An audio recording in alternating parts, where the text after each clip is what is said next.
You can see the future. I now know that.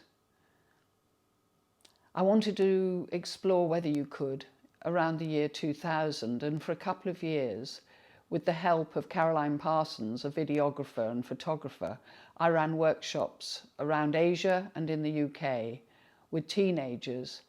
I did visualization techniques, a sort of hypnosis, and they looked at the images in their mind's eye and recorded them in drawings, and then were videoed about what they saw and experienced when they went into the future.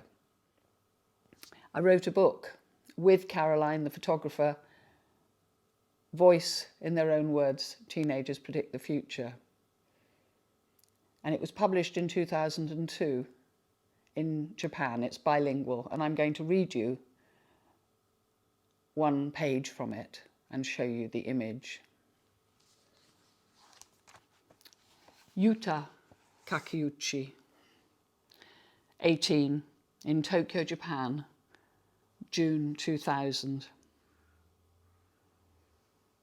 And this is the image that he recorded, seeing in his mind's eye. There was a road like a crossroads, and this was probably Route 246. And this other one was a highway, probably the Metropolitan Highway. If you go right down this road, I'm pretty sure that you get to Komazawa Park. When I think about Tokyo 20 years from now, where I live now comes to my mind. It hadn't changed much. I could see the scene, but there was a difference. I couldn't see any cars or people. Yeah, empty. No one. Nothing. And there is the image that he drew.